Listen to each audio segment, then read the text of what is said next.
Então vamos lá. Quinta-feira, dia 19/11, 8h33, agora 8h34, e nós iniciamos a nossa aula de hoje a partir da página 438. Então, na apostila 4. Então, na última aula, eu havia falado para vocês um pouco sobre a questão da Guerra Civil Americana, a Guerra de Secessão, e principalmente nós falamos também da questão do fim da escravidão, aquela disputa entre Norte e Sul. Todavia, pessoal, olha lá, com o fim da escravidão,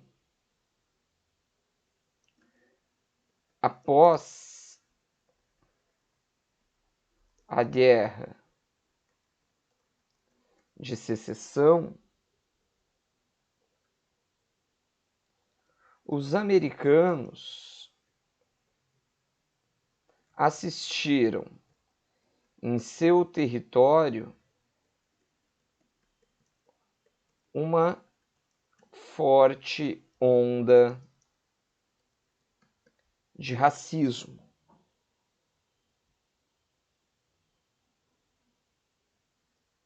Homens e mulheres negras eram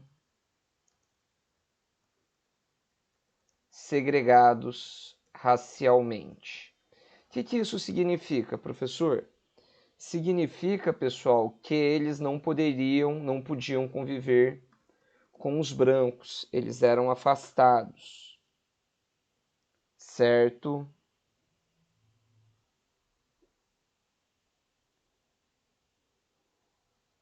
Surgiram movimentos ultra-racistas.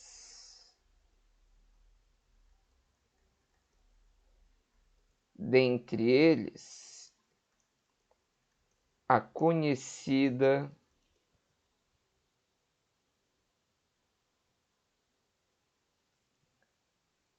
Ku Klux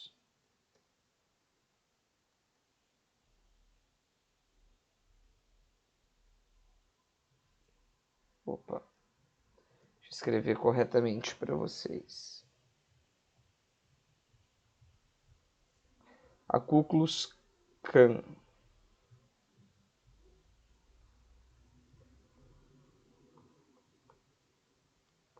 Bom dia, Isa.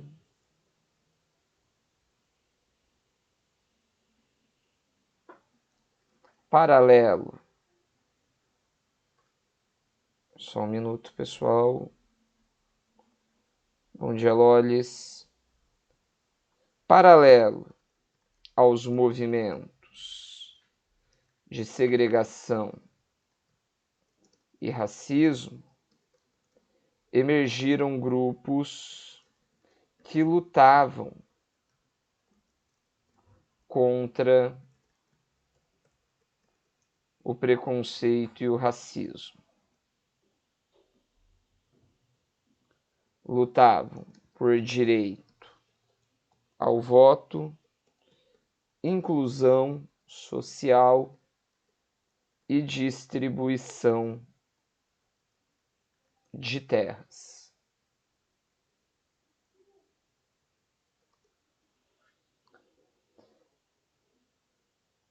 Pessoal, é importante pensar que os movimentos de segregação, eles foram muito maiores, vamos até colocar aqui, os movimentos de segregação foram maiores nos estados do Sul, local onde o escravismo se manteve pela relação agrária até a sua abolição. Até aqui ficou alguma dúvida para os senhores? Conversem comigo.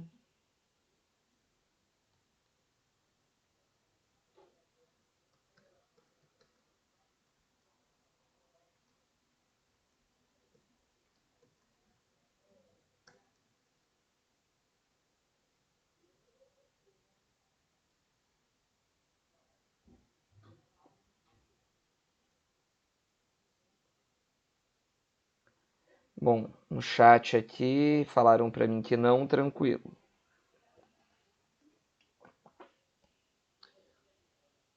Então, pessoal, vamos pegar a página 439. Eu vou ler aqui alguns trechos com vocês e depois eu coloco aqui no nosso documento. Então, olha lá, com a vitória dos Estados Unidos, a vitória, né, dos estados da União, os Estados Unidos conseguiram promover um modelo econômico defendido pela burguesia industrial, financeira e comercial do norte do país. Então, quem ditava as regras econômicas do país era o norte, conforme nós já vimos. A mecanização das práticas agrícolas, estradas de ferro e a crescente produção industrial, acompanhadas do alto fluxo migratório no país, levaram Estados Unidos no século XIX a baterem recordes de produção. Neste contexto, durante o governo do presidente James Monroe, 1817 a 1823, desenvolveu-se a doutrina Monroe. Nós já falamos disso quando estudamos história do Brasil, que defendia a América para os americanos. Então vamos colocar aqui algumas anotações. No século XIX,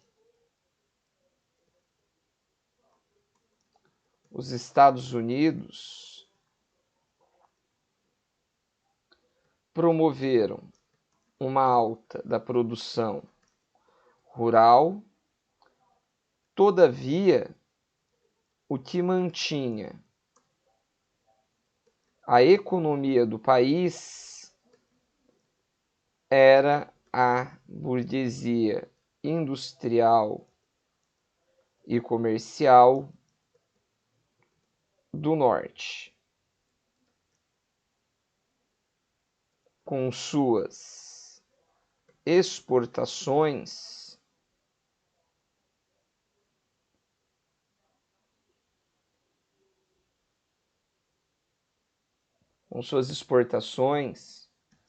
os Estados Unidos passou a se destacar no continente,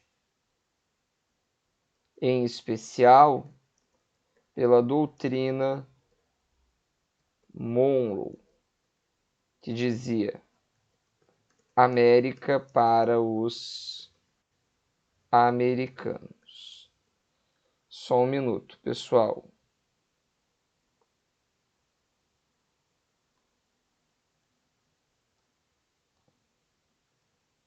Entrou alguém aqui.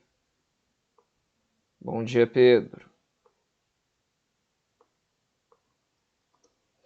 Continuando. A doutrina também foi um aviso aos europeus que tentaram recolonizar a América. Então, aqui eles não conseguiram esse processo de recolonização.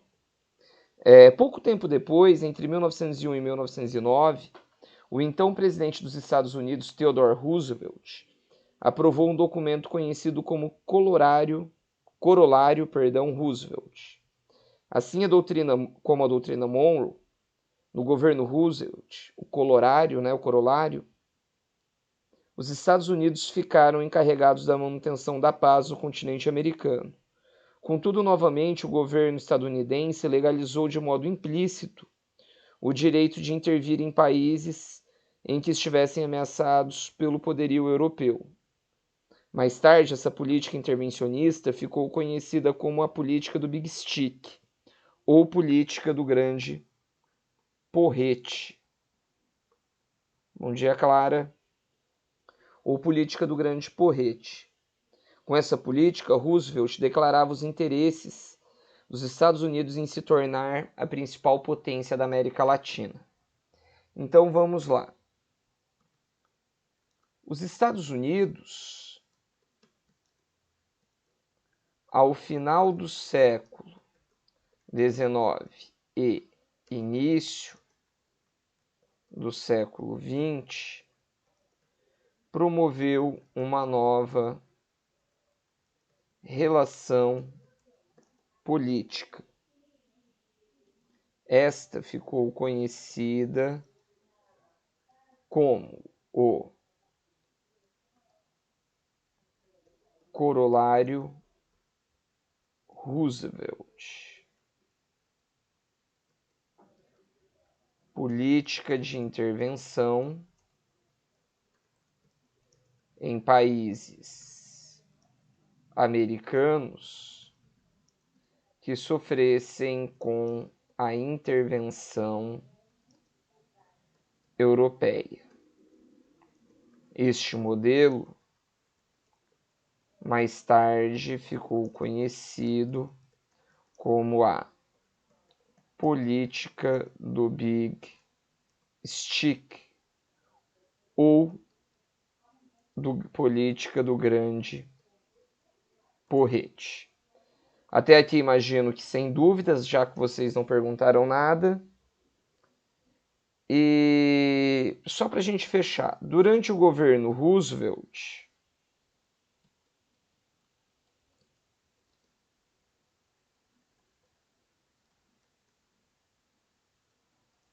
diversas intervenções foram feitas no Caribe.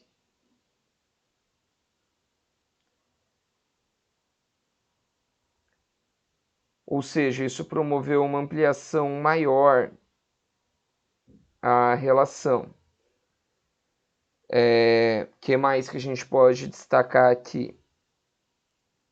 Em 1903, apoiou a independência do Panamá frente à Colômbia. E por quê, professor? Porque eles tinham interesse na construção do Panamá. Certo? Então, basicamente, era isso que eu tinha para trazer para vocês. Ficou alguma dúvida, pessoal? Dúvidas?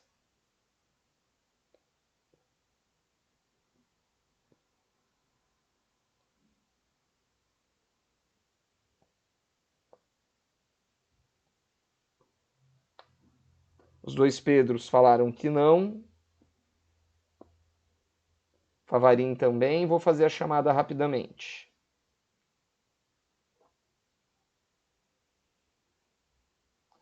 Ana Luísa não está. Ana Clara. Clara entrou agora. Eduarda não está. Gabriel está. Elana também não está. Elô. As duas Elô estão. Favarim também. Beato e Isabelle estão. Júlia.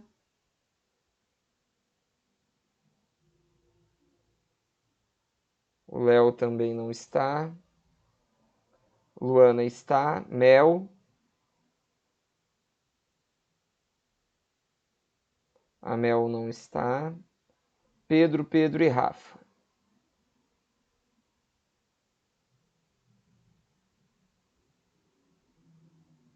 A Rafa não está.